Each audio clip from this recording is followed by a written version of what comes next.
Hey guys, Nicole here with Obscure Reptiles and Caging, and today we're upgrading some more snakes, so let's get started.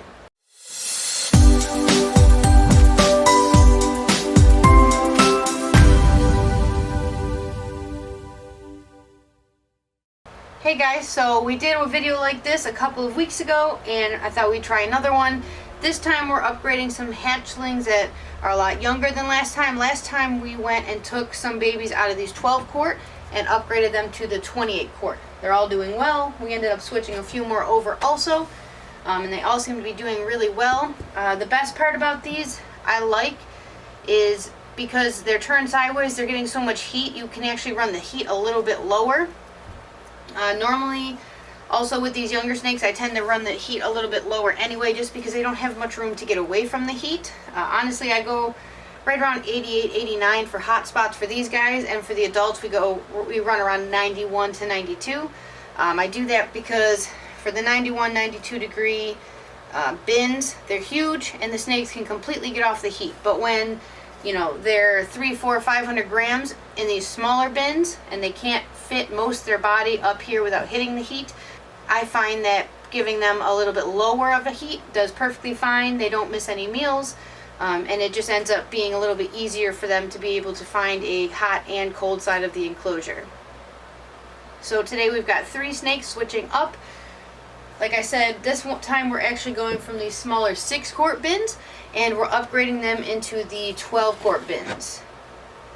So it's not a huge step up, but it's about double the size of what these ones are. They're actually a little bit taller, so they don't get as much space to move around as, for example, double. But it does give them a little more headroom. And the other kind of annoying thing about these is we can't provide an even larger hide. So we're still using the hatchling size.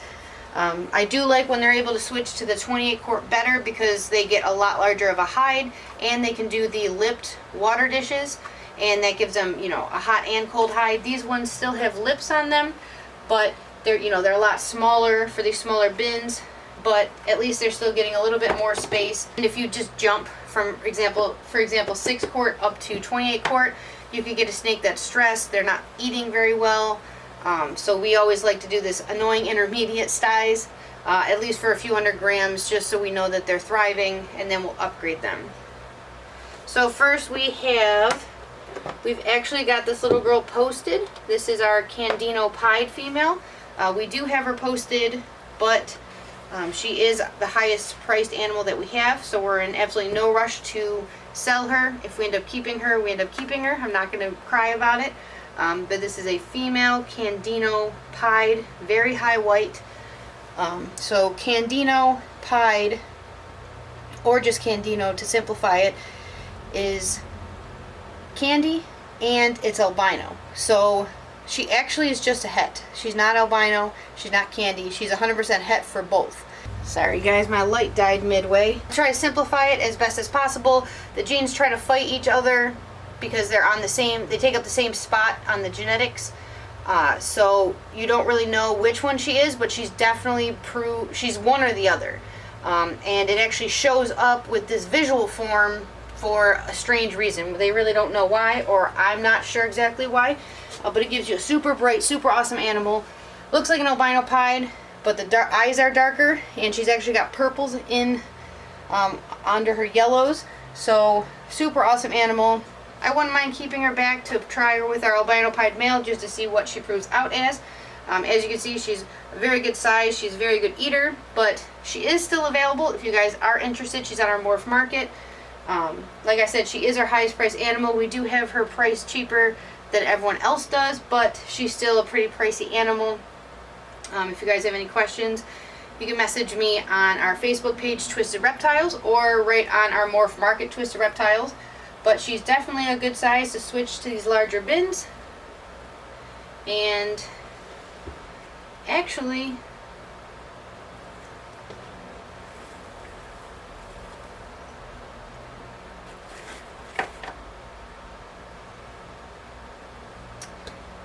that's not her label. Her label is up here.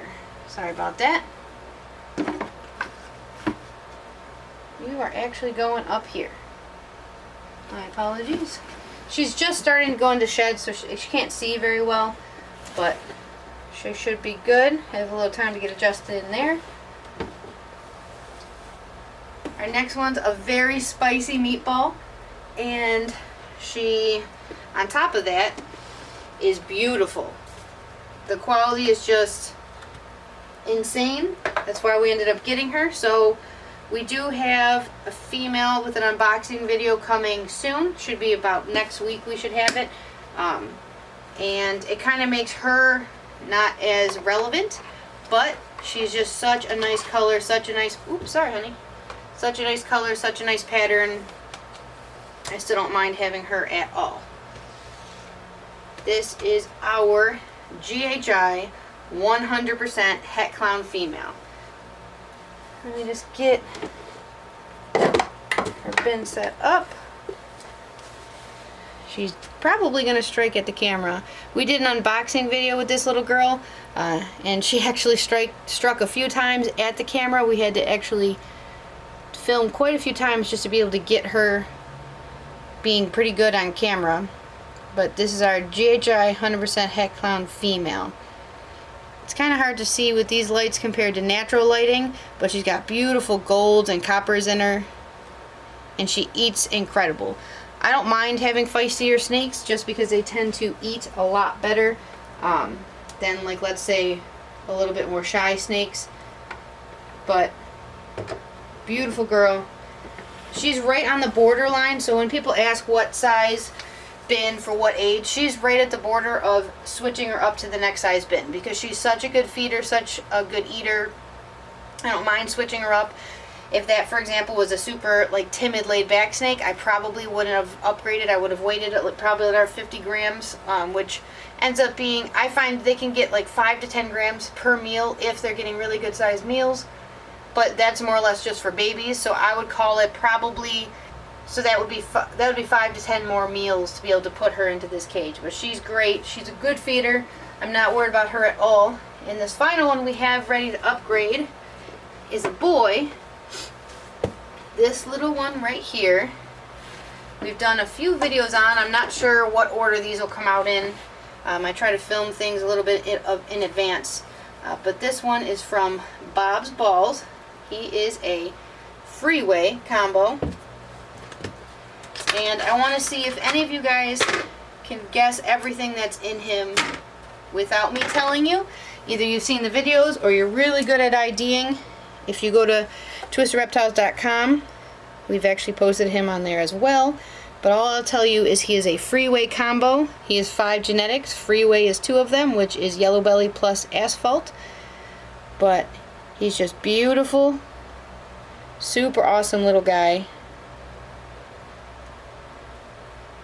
And finally big enough to upgrade.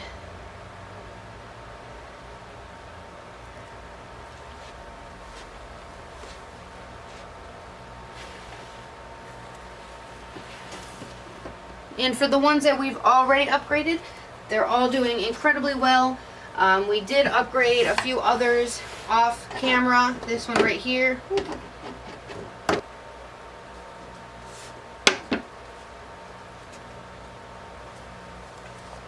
This was one of the last ones we upgraded. The camera really or the light really washes out his color, but this right here is a banana Enchi clown. I wish it was a female maker, but it was not sold that way, unfortunately. But he's got super nice purples and oranges. I wish the colors would pick up a little bit better. Unfortunately, he eats super awesome. He's one of the ones that he's kind of on the cusp of upgrading from that size to this size, but I figured we'd give him a shot, and he's already eating, so no problem there. Generally, if you guys upgrade your snakes and they skip a meal or two, it's nothing to worry about, but if they're consistently skipping meals for you, they're acting a lot more shy, hiding, and timid than what they were before, I'd recommend putting them back into the smaller size bin, even if sometimes it looks like that bin's too small for that animal. Sometimes when they're confined, they feel more comfortable, because in the wild, ball pythons generally hide. Most of the time they're hiding if they're not eating and hunting. So having them in a smaller bin to make them feel more comfortable for a few more weeks, few more months, to help them be able to eat better and thrive more is nothing in the long scheme of a pet or breeder that could live 40, 50, 60 years for you. So don't take it too fast. It's always nice to be able to upgrade them, but if, for example, they're not feeding really well for you, take a step back, put them in that smaller bin. Sometimes that's just what they need to be able to start eating again, and then you could try at a later date. But that's it for this video. If you guys have any questions, you can put them in the comments below. If you haven't already, please subscribe. We do new videos every Wednesday, and I'll see you next Wednesday.